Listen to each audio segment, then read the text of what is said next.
నమస్కారం సుఖీభవకు స్వాగతం.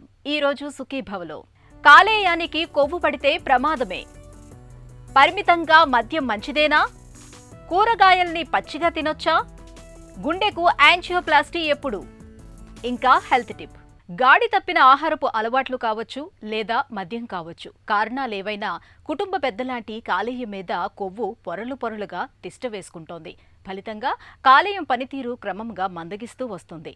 ఈ పరిణామం కాలేయానికి కాదు, మన ఆరోగ్యానికి కూడా ఏమంత మంచిది కాదు. కాలేయం మీద కొవ్వు పేరుకుపోవటం వల్ల తలెత్తే సమస్యలు ఎలా ఉంటాయో, ఈ సమస్యకు ఎలాంటి చికిత్స తీసుకోవాలో ఇప్పుడు తెలుసుకుందాం. సాధారణంగా ఒంట్లో, గొంతు దగ్గర, పొట్టలో, చేతుల్లో, పిరుదుల్లో, తొడల్లో కొవ్వు పేరుకుపోవడం గురించి అందరికీ తెలిసిందే. అలాగే శరీరంలో కొన్ని అవయవాల్లో కూడా కొవ్వు పేరుకుంటుంది. ముఖ్యంగా కాలేయంలో కొవ్వు పేరుకుపోవడాన్ని ఫ్యాటీ లివర్ అంటాం. అవసరానికి మించి ఆహారం తీసుకున్నప్పుడు ఉపయోగించకుండా మిగిలిపోయిన శక్తినంతా శరీరం కొవ్వుగా మార్చేస్తుంది. అలాగే కాలేయం కూడా మెటబలైజ్ కాని కొవ్వునంతా కాలేయం కొవ్వు రూపంలో నిల్వ చేస్తుంది. ఇలా ఎక్కువ కాలం కొనసాగితే కాలేయంలోని కణాలు కొవ్వు కణాలతో భర్తీ అయిపోతూ ఉంటాయి. సాధారణంగా కాలేయం మొత్తం బరువులో 5-10% కొవ్వు ఉంటుంది. ఇలా పేరుకునే కొవ్వు 10% మించి పెరిగితే దాన్ని ఫ్యాటీ లివర్గా చెబుతారు.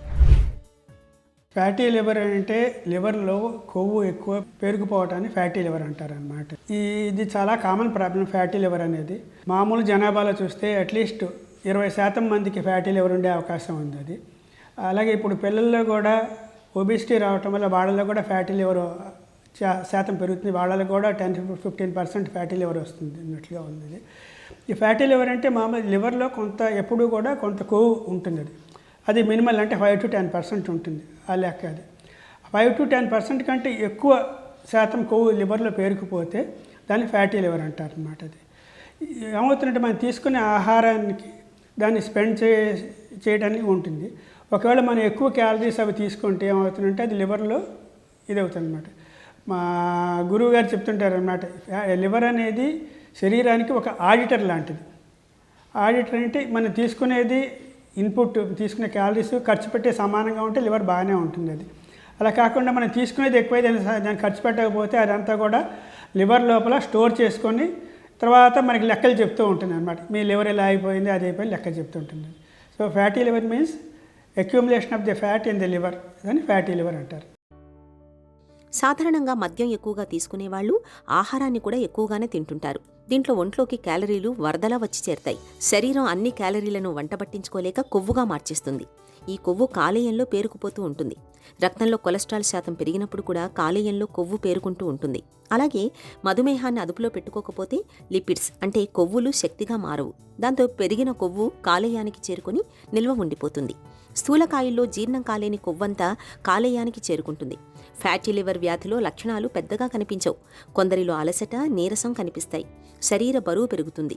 ఇక వ్యాధి ముదిరే కొద్దీ వాంతులు, తల తిరగడం, నీరసం, కాళ్ళు, పొట్టలో నీరు చేరటం లాంటి లక్షణాలతో పాటు కాలేయం ఉన్న ప్రాంతంలో నొప్పి ఉంటుంది. చివరి దశలో కామెర్లు కనిపిస్తాయి.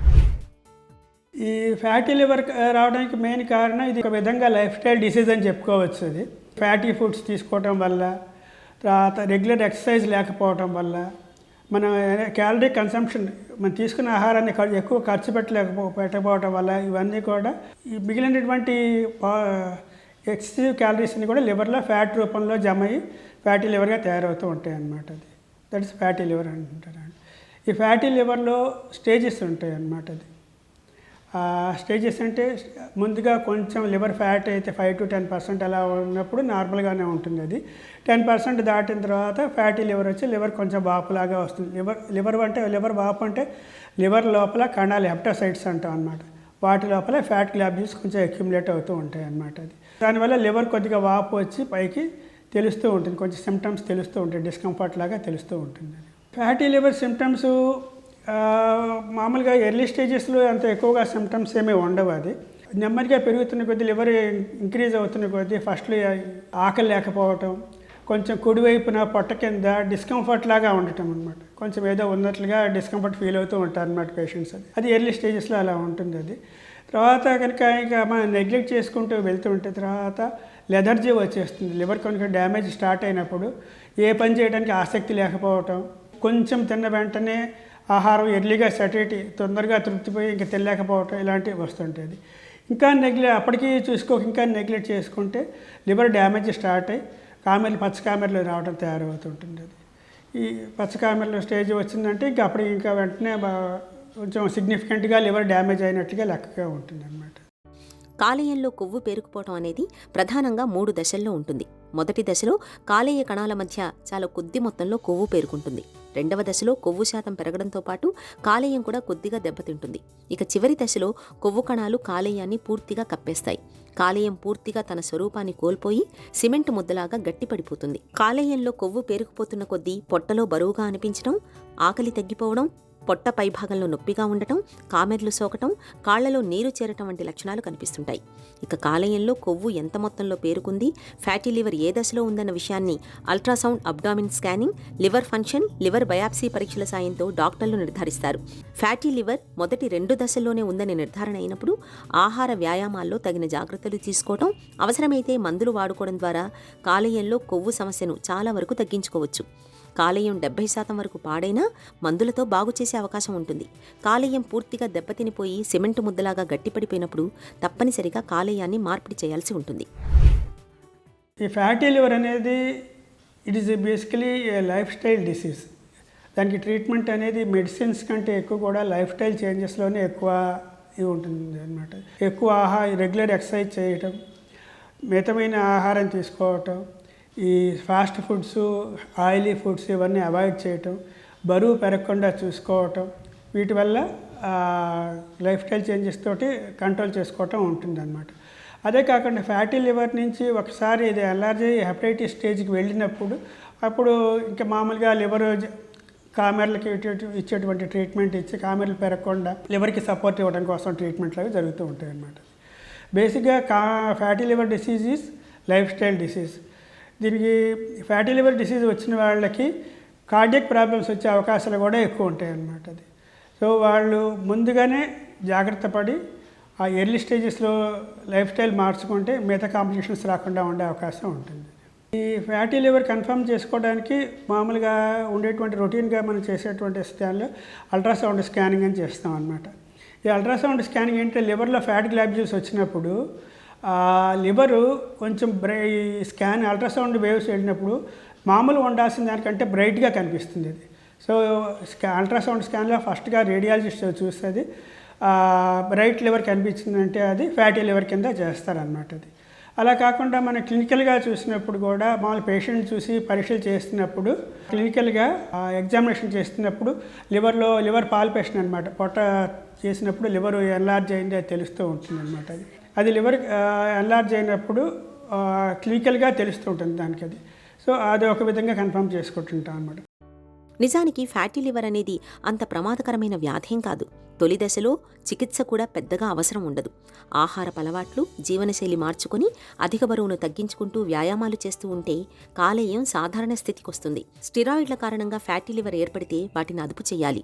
మధుమేహులు షుగర్ను అదుపులో ఉంచుకోవాలి. ఇక రోజువారీ ఆహారంలో కొవ్వులు, చక్కెర పదార్థాలని తగ్గించడం, ప్రతినిత్యం శరీరానికి చాలినంత శ్రమను కల్పించడం, మద్యపానం వంటి చెడు వ్యసనాలకు దూరంగా ఉండటం, ఈ ప్రాథమిక ఆరోగ్య సూత్రాలను క్రమబద్ధంగా పాటిస్తుంటే కాలేయంలో కొవ్వు పేరుకుపోవడం అనే సమస్య ఉండదు. రోజుకో పెగ్గు తాగితే ఆరోగ్యం బేషుగ్గా ఉంటుందని, మితంగా మద్యం పుచ్చుకోవటం అనేది గుండెకు చాలా మంచిదనే నమ్మకం మనలో చాలా మందిలో ఉంది. ఈ నమ్మకంతోటే మద్యాన్ని మితంగా తాగటానికి చాలా మంది మొగ్గు చూపుతూ ఉంటారు. నిజానికి మొదట్లో మితంగానే పుచ్చుకుంటున్నా కాలం గడిచే కొద్దీ మోతాదులు పెరిగిపోతూ చివరికి అది వీడలేని వ్యసనంగా మారుతూ ఉంటుంది. అసలు పరిమితంగా మద్యం పుచ్చుకుంటే గుండెకు మంచిదనే నమ్మకంలో నిజమెంత? ఆసక్తికరమైన ఈ విషయం గురించి డాక్టర్ని అడిగి ఇప్పుడు తెలుసుకుందాం. ఆల్కహాల్ బాగా తక్కువ మోతాదులో తీసుకున్నప్పుడు ఏంటంటే మనకి బాడీలో కొలెస్ట్రాల్ లెవెల్స్ తగ్గటం, అంటే చెడు కొలెస్ట్రాల్ లెవెల్ తగ్గటం, మంచి కొలెస్ట్రాల్ లెవెల్ ఇంప్రూవ్ అవటం, బ్లడ్ ప్రెషర్ అనేది కొంచెం తగ్గటం, ఇటువంటివి జరగచ్చు అనమాట.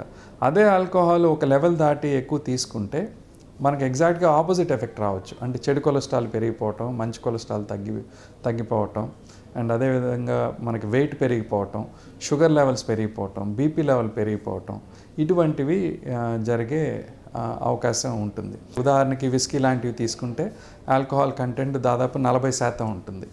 అదే వైన్ లాంటివి తీసుకుంటే ఆల్కహాల్ కంటెంట్ 14 నుండి 16% మధ్యలో ఉండొచ్చు. బియర్ లాంటివి తీసుకుంటే వాటిలో ఆల్కహాల్ కంటెంట్ ఇంకా తక్కువ ఉంటుంది, అరౌండ్ 7 to 8% రేంజ్లో ఉండొచ్చు అనమాట. సో వీటిని బట్టి మనకి ఆల్కహాల్ ఎంతవరకు మంచిదనేది చూస్తే జనరల్లీ వీటిని మన విస్కీ లాంటివి తీసుకుంటే ఆడవారిలో అయితే 45 ml వరకు, మగవారిలో అయితే 90 ml వరకు ఒక 24 గంటల్లో. ఆ లోపు తీసుకుంటే మనకి శరీరానికి ఎక్కువ నష్టం జరగకపోవచ్చు, కానీ ఆ లెవెల్ దాటి తీసుకుంటే మాత్రం మనకి బాడీకి నష్టం జరిగే అవకాశం ఉంటుందన్నమాట. ఆల్కహాల్ తీసుకునేవారు ఎవరు కూడా మందులాగా ఒక లెవెల్ వరకు తీసుకోవటం అనేది జరగదు. ఒక 100 మంది ఆల్కహాల్ తీసుకునేవారు చూస్తే అందులో 100కి 90 మందికి పైగా ఏదో ఒక సమయంలో అవసరమైన దానికంటే మోతాదుని మించి ఎక్కువ తీసుకోవడం అనేది జరుగుద్దని అనేక స్టడీస్లో ఉన్నాయి. సో ఎందుకంటే మన లైఫ్లో ఒక్కోసారి కష్టాలు ఉంటాయి, సుఖాలు ఉంటాయి, హ్యాపీ మూమెంట్స్ ఉంటాయి, సాడ్ మూమెంట్స్ ఉంటాయి. సో అన్నిటికీ ఒకసారి ఆల్కహాల్కి అలవాటు పడిపోతే ఈ మూమెంట్స్ వచ్చినప్పుడల్లా మన అవసరమైన దానికంటే ఎక్కువ తీసేసుకోవడం అనేది చాలామందిలో జరిగిపోద్ది. అందుకని జనరల్ రికమెండేషన్స్ ఏంటంటే ఆల్కహాల్ అలవాటు లేని వారిలో ఎట్టి పరిస్థితుల్లోనూ ఆల్కహాల్ అనేది మొదలు పెట్టవద్దు. కూరగాయల్ని ఉడికించకుండా పచ్చిగా తింటే ఆరోగ్యానికి మంచిదనే వాదన మన దగ్గర వినిపిస్తోంది. ముఖ్యంగా యోగా, ప్రకృతి వైద్య నిపుణులు రా food is the best medicine అని చెబుతూ ఉంటారు. బరువును వదిలించుకోవటానికి, బీపీని అదుపులో ఉంచుకోవటానికి, షుగర్ జబ్బుని నియంత్రణలో పెట్టడానికి పరగడుపున కాసిన్ని పచ్చి కూరగాయల్ని తినటాన్ని అలవాటు చేసుకుంటే మంచిదని చెబుతూ ఉంటారు. అసలు ఈ వాదనలో నిజమెంత? కూరగాయల్ని ఉడికించకుండా పచ్చిగా తినటం మన ఆరోగ్యానికి మంచిదేనా? ఆసక్తికరమైన ఈ విషయం గురించిన పూర్తి వివరాల్ని ఇప్పుడు తెలుసుకుందాం. కూరగాయలు అనేది రెగ్యులర్ అంటే రోజువారీలో ఇంక్లూడ్ చేసుకుంటే కనుక చాలా హెల్త్ బెనిఫిట్స్ ఉంటాయి. కూరగాయలు వచ్చేసి మనం కుక్ చేసి తీసుకోవచ్చు, ఈవెన్ రా ఫామ్లో కూడా మనం తీసుకోవచ్చు. బట్ ఈ మధ్యకాలంలో ఏంటంటే పెస్టిసైడ్స్ అనేవి ఎక్కువగా యాడ్ చేస్తున్నారు కాబట్టి ఎనీ వెజిటబుల్ మనము రా తీసుకోవాలనుకుంటే కనుక స్పెషల్లీ కొంచెం సాల్ట్ వాటర్లో కనుక సోక్ చేసి ఒక 15 to 20 minutes or half an hour వరకు సోక్ చేసుకొని తీసుకుంటే కనుక దానివల్ల ఆ పెస్టిసైడ్స్ వల్ల వచ్చే నష్టాలని మనం చాలా వరకు కాపాడుకోవచ్చు. ఎలా అంటే మనం ఎప్పుడైతే ఈ వెజిటబుల్ని సాల్ట్ వాటర్లో సోక్ చేస్తామో, వెజిటబుల్స్ కానివ్వండి, ఫ్రూట్స్ కానివ్వండి, చాలా వరకు పెస్టిసైడ్స్ అనేవి రిమూవ్ అయిపోతూ ఉంటాయి. ఎస్పెషలీ పైన స్కిన్ లేయర్ పైన ఏవైతే ఎస్పెషలీ క్యారెట్స్ కానివ్వండి, బీన్స్ కానివ్వండి, ఇలాంటి ఫుడ్స్లో ఎక్కువగా మనం చూస్తుంటాం. కాబట్టి అలాంటి పెస్టిసైడ్స్ని మనము చాలా వరకు తీసేసేయచ్చు సోడియం ఆర్ సాల్ట్ వాటర్లో సోక్ చేయడం వల్ల. సో ఎప్పుడైతే మనం సోక్ చేసి మళ్ళీ నార్మల్ వాటర్తో వాష్ చేసి రా వెజిటబుల్ ఆర్ సాలడ్ ఫామ్లో పచ్చి కూరగాయలు తీసుకుంటూ ఉంటామో మనకు మెయిన్ కూరగాయల్లో ఏంటంటే పీచు పదార్థం అనేది ఎక్కువగా ఉంటుంది, ప్లస్ విటమిన్లు, మినరల్లు ఉంటాయి. కాబట్టి కొన్ని వైటమిన్స్ అండ్ మినరల్స్ ఎలా అంటే కుకింగ్ మనం ఎప్పుడైతే హీట్ ట్రీట్మెంట్ ఇస్తామో చాలా డ్యామేజ్ అయిపోతూ ఉంటాయి. కాబట్టి కొంత శాతము మనము ఆ డ్యామేజ్ నుంచి కాపాడుకోవచ్చు. సో ఎప్పుడైతే మనం రా వెజిటబుల్స్ తీసుకుంటామో లైక్ ఓవరాల్గా రోజు మొత్తంలో 200 to maximum 400 grams వరకు మనము వెజిటబుల్స్ అనేది ఇంక్లూడ్ చేసుకోవచ్చు. ఇట్ కెన్ బి రా ఫామ్ ఆర్ కుక్డ్ కర్రీ ఫామ్లో కూడా తీసుకోవచ్చు, పప్పులో కూడా వేసుకోవచ్చు. ఏదన్నా preparation like breakfast preparation like అట్లు కానివ్వండి, గ్రేటెడ్ వెజిటబుల్స్ వేసుకోవచ్చు. సో ఎనీ ఫామ్, రా ఫామ్, కుక్డ్ ఫామ్, మనం ఎలాంటి ఫామ్లో కూడా ఈ కూరగాయలని రోజువారీలో ఇంక్లూడ్ చేయాలి. గుండెకు రక్తాన్ని మోసుకెళ్లే రక్తనాళాల్లో ఎక్కడైనా చిన్న కొవ్వుగడ్డ అడ్డం పడితే మొత్తంగా మన ప్రాణమే ప్రమాదంలో పడుతుంది. ఇలాంటి పూడికల్ని తొలగించడానికి ఒకప్పుడు మందులు, సర్జరీ తప్ప మరో పరిష్కారం ఉండేది కాదు. అయితే స్టెంట్లు అందుబాటులోకి వచ్చాక ఇప్పుడు రక్తనాళాల్లో పూడికలు తొలగించడం చాలా తేలికైపోయింది. రక్తనాళాల్లో పూడికల్ని తొలగించే యాంజియోప్లాస్టీ మరియు స్టెంట్ల వాడకం గురించి డాక్టర్ని అడిగి ఇప్పుడు తెలుసుకుందాం. రక్తనాళాల్లో పూడికల్ని తొలగించడానికి యాంజియోప్లాస్టీకి బదులుగా చాలా మార్గాలు ఉన్నాయనే నమ్మకం సరైందేనా? గుండెకి రక్తనాళాల్లో బ్లాక్స్కి ట్రీట్మెంట్ 3 విధాలుగా ఉంటుందండి. ఒకటి స్టెంట్స్ ద్వారా అంటే యాంజియోప్లాస్టీ, రెండోది బైపాస్ సర్జరీ, మూడోది మెడిసిన్స్, మందులు. ఇవి కాకుండా పలు రకాల ట్రీట్మెంట్స్ ఉన్నాయని మనకి మార్కెట్లో ప్రచారం జరుగుతుంది. ఫర్ ఎగ్జాంపుల్ ఈఈసిపి అని, enhanced external counter pulsation therapy అని కానీ, లేదంటే రక్తం గడ్డలు కరిగించే ఇంజెక్షన్స్ కంటిన్యూస్గా ఇవ్వడం కానీ ఇలాంటి ప్రచారాలు జరుగుతూ ఉంటాయి. మనకి ర్యాండమైజ్డ్ కంట్రోల్ ట్రయల్స్ చాలామంది పేషెంట్స్ మీద ట్రయల్స్ అన్నీ జరిపి ప్రూవ్ అయిన ట్రీట్మెంట్స్ మాత్రం 3 అండి. ఒకటి స్టెంట్స్, రెండోది బైపాస్ సర్జరీ, మూడోది మందులు. రక్తనాళాల్లో మల్టిపుల్ బ్లాక్స్ని యాంజియోప్లాస్టీతో తొలగించవచ్చా? రక్తనాళాల్లో ఒకవేళ మల్టిపుల్ బ్లాక్స్, ఎక్కువ బ్లాక్స్ ఉన్నాయనుకోండి, అవి స్టెంట్స్ ద్వారా క్లియర్ చేసుకోవచ్చు. అంటే స్టెంట్స్ అంటే 2 వరకే వేయాలి, 3 వరకే వేయాలి అనే రూల్ అయితే ఏమీ లేదండి. మనం స్టెంట్స్ వేసుకోవచ్చు, బట్ దాని తాలూకా కాంప్లికేషన్స్ని, అడ్వాంటేజెస్ని బ్యాలెన్స్ చేసుకొని డెసిషన్ తీసుకోవాలి. అది మనం యాంజియోగ్రామ్ చేసి ఆ బ్లాక్స్ ఎక్కడెక్కడ ఉన్నాయి, ఎంత పర్సెంట్ ఉన్నాయి, అది ఎంత కాంప్లికేటెడ్ బ్లాక్, మెయిన్ రక్తనాళంలో బ్లాక్సా లేదంటే చివరి రక్తనాళాల్లో బ్లాక్సా, ఈ ఫ్యాక్టర్స్ అన్నీ ఉంటాయండి. ఇవన్నీ ఫ్యాక్టర్స్ కార్డియాలజిస్ట్ ఆలోచించి సరైన అడ్వైజ్ ఇస్తారు. సో మల్టిపుల్ బ్లాక్స్ ఉన్నా సరే స్టెంట్స్ ద్వారా మనం ట్రీట్మెంట్ చేసుకోవచ్చు. కేవలం స్టెంట్లు వేసేందుకే యాంజియోప్లాస్టీని చేస్తారా? ఎక్కువ 99% ఈ యాంజియోప్లాస్టీ అనేది స్టెంట్స్ వేయడానికే యూస్ చేస్తారు. బట్ అది కాకుండా ఈ మధ్యన బెలూన్స్ ద్వారా యాంజియోప్లాస్టీస్ కూడా చేస్తున్నారు. బెలూన్ యాంజియోప్లాస్టీ అంటే స్టెంట్ ఏం వేయరు, జస్ట్ బెలూన్తో ఆ బ్లాక్ అనేది క్లియర్ చేసేసి ఆ బెలూన్ పైన ఒక డ్రగ్ అనేది ఉంటుంది, మందు ఉంటుంది. ఆ మందు అనేది ఆ బ్లాక్ దగ్గర రిలీజ్ అవుతుంది. అవి కాకుండా కొన్ని అంటే స్టెంట్ వేయడానికి మనకి ఉపయోగపడే కొన్ని ప్రొసీజర్స్ కూడా ఉంటాయి. ఫర్ ఎగ్జాంపుల్, ఇప్పుడు కొన్ని రక్తనాళాల్లో బాగా కాల్షియం అనేది ఎక్కువగా చేరిపోతుంది. సో ఆ కాల్షియం తగ్గించడానికి కానీ, అలాగే కొన్నిసార్లు రక్తనాళాల్లో పొరలు చీలడం కానీ అలాంటి కాంప్లికేషన్స్ ఉండొచ్చు. అలాంటివి ఐడెంటిఫై చేయడానికి కానీ వీటికి కూడా మనం యాంజియోప్లాస్టీ చేసే ప్రొసీజరే ఫాలో అవుతాం. యాంజియోప్లాస్టీ చాలా బాధాకరంగా ఉంటుందా? యాంజియోప్లాస్టీ అనేది పెయిన్ఫుల్గా అస్సలు ఉండదండి. It is day care procedure యాక్చువల్గా చెప్పాలంటే. అంటే ఎటువంటి మత్తు ఇవ్వాల్సిన అవసరం కూడా ఉండదు. మనం చేతి దగ్గర కానీ తొడ దగ్గర నుంచి కానీ ఒక చిన్న సూది పెట్టి దాని నుంచి మనం ఒక వైర్ అనేది హార్ట్ దగ్గరికి పంపించి దాని ద్వారా చేస్తాము. ఈ సూది పెట్టే దగ్గర చిన్న మత్తు ఇంజెక్షన్ ఇచ్చేసి సూది పెడతాము. సో అక్కడ కూడా నొప్పి ఏముండదు. ఆ తర్వాత స్టెంట్స్ గుండె దగ్గరికి పంపించినప్పుడు కూడా మీకు ఎటువంటి నొప్పి కానీ బాధ కానీ ఉండదు. యాంజియోప్లాస్టీ అయ్యాక కోలుకోవటానికి చాలా కాలం పడుతుందా?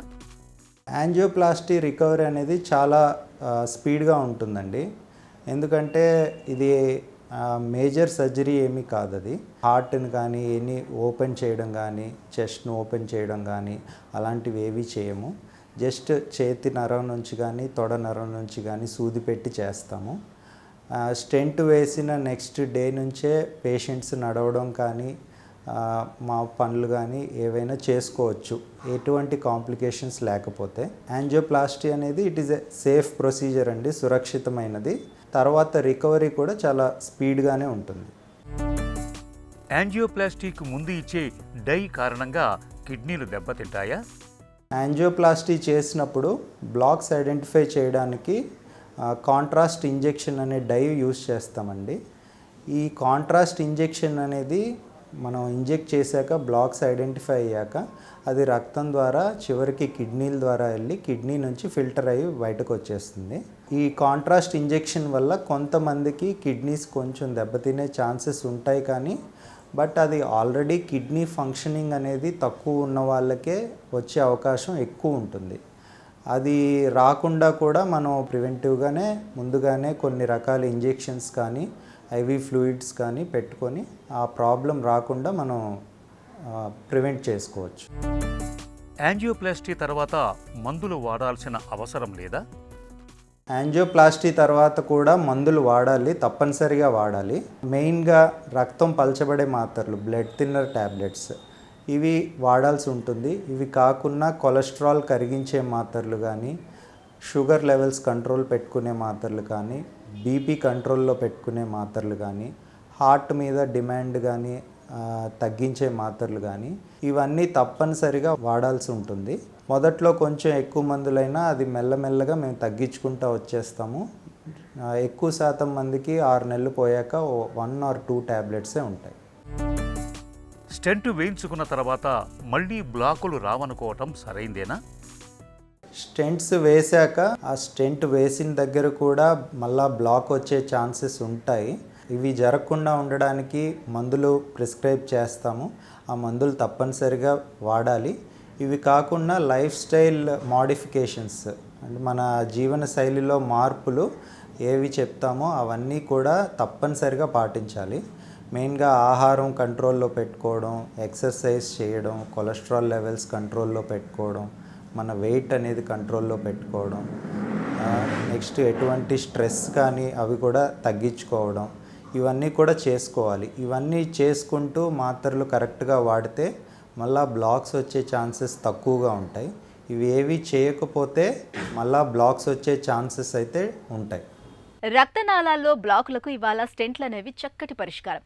సర్జరీ చేయాల్సిన అవసరం లేకుండా కేవలం యాంజియోప్లాస్టీ సాయంతో స్టెంట్లను అమర్చడం ద్వారా చాలా వరకు రక్తనాళాల్లో పూడికల్ని తొలగించుకోవచ్చు.